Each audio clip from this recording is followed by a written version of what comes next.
হোসেন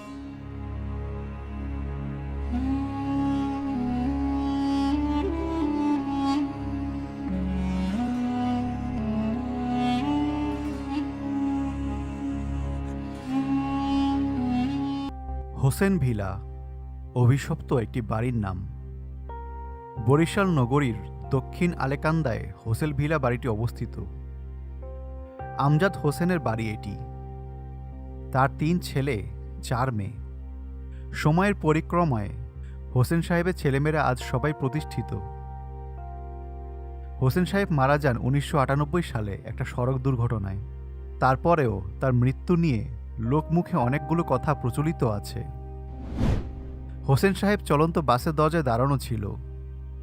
হয়তো কোনো যাত্রী তাকে ধাক্কা দিয়ে চলন্ত বাস থেকে ফেলে দেয়, তাই অসাবধানে ধাক্কা লেগে সে বাস থেকে পড়ে যায়। কিন্তু আশ্চর্য কি জানেন, হোসেন সাহেবের এই দুর্ঘটনার সময় হোসেন সাহেবের আশেপাশে কেউই নাকি দাঁড়ানো ছিল না ওই বাসে, আর বাসটাও নাকি প্রায় খালিই ছিল। সে তাড়াতাড়ি নামবে বলে বাসের দরজায় দাঁড়ানো ছিল। হোসেন সাহেব চলন্ত বাস থেকে পড়ে স্পটেই মারা যায়। যা হোক, ওটা অ্যাক্সিডেন্ট মনে করে ওখানেই সবাই ব্যাপারটা ভুলে যায়। এরপর থেকে হোসেন ভিলাতে ঘটতে থাকে অলৌকিক সব ঘটনা। হোসেন সাহেব মারা যাওয়ার কয়েকদিন পরে একদিন খুব সকালে বাসার দরজার সামনে কয়েকটা কাক মরে পড়ে থাকতে দেখা যায়। এরপর বাসায় পালিত মুরগিগুলো হঠাৎই মরতে থাকে কোনো কারণ ছাড়া।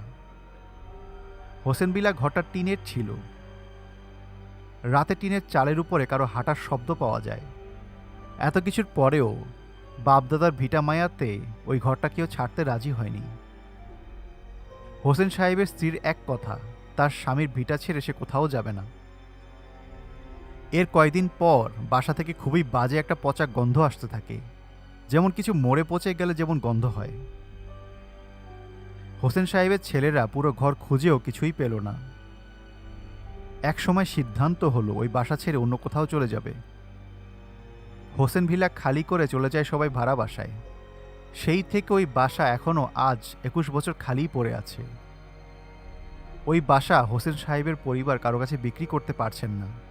দেখা যায় বিক্রির সব ঠিকঠাক, কিন্তু শেষ সময় আর হয়ে ওঠে না।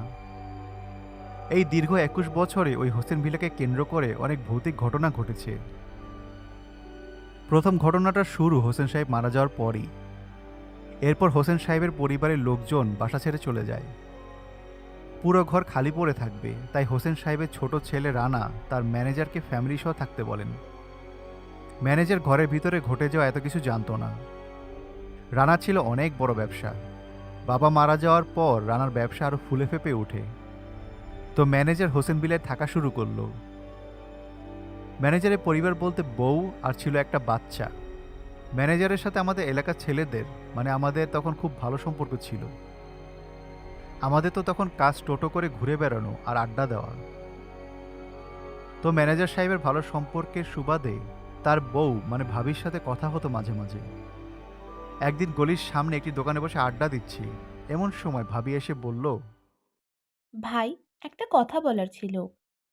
আমি বললাম, জি বলেন ভাবি। বেশ কয়েকদিন ধরে মাঝরাতে আমাদের বাসার মধ্যে বিড়ালের কান্নার শব্দ পাচ্ছি। কি বলছেন আপনি? এ তো সাংঘাতিক। ভাই, আসলে আমার মনে হচ্ছে এই এলাকার কেউ আমাদের ভয় দেখানোর জন্য এমন করছে।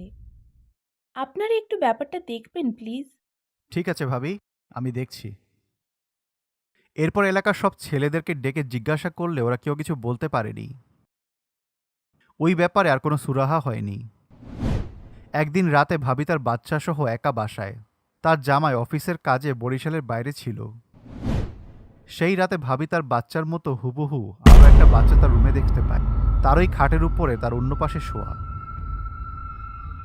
বাচ্চাটা তার দিকে তাকিয়ে মিটিমিটি হাসছিল। ভাবি ওই ঘটনায় এতটা ভয় পেয়েছিল যে তার চিৎকারে পুরো এলাকার মানুষ সেই রাতে প্রায় 1টার সময় তার বাড়িতে জড়ো হয়। এরপর 2010-এর দিকে একটা ঘটনা। আমার বন্ধু ধলু, ওর কবুতর পালার খুব শখ ছিল। তো ওই দিন ওর একটা কবুতর সন্ধ্যার পরও নাকি ফিরে আসছিল না। রাত হয়ে যাচ্ছে দেখে ধলু কবুতরটা খুঁজতে ওই হোসেন ভিলায় ঢুকলো একাই।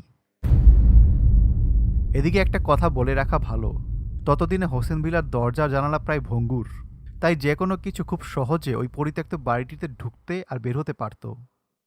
এলাকাবাসীর জন্য তখন শুধু একটা প্লাস পয়েন্ট ছিল, পুরো বাড়িটা বাউন্ডারি করা দেওয়ালের ভেতরে ছিল।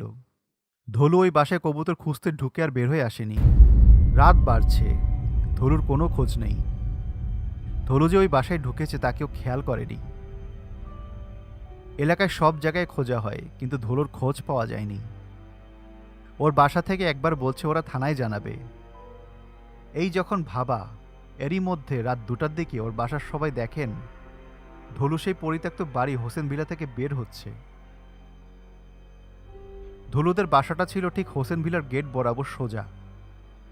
ধলুদের বাসা থেকে হোসেন ভিলাটা পুরোটা দেখা যায়। সবাই দেখল ধলু দিক বিদিক শূন্য হয়ে দৌড়ে আসছে আর বলছে, অনেক টাকা, অনেক অনেক টাকা।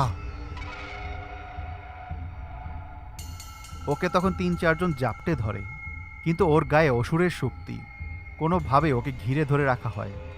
ধলু শুধু একটাই কথা বলে, ছাড় ছাড় আমাকে, অনেক টাকা, অনেকগুলো টাকা, তোরা গুণে শেষ করতে পারবি না।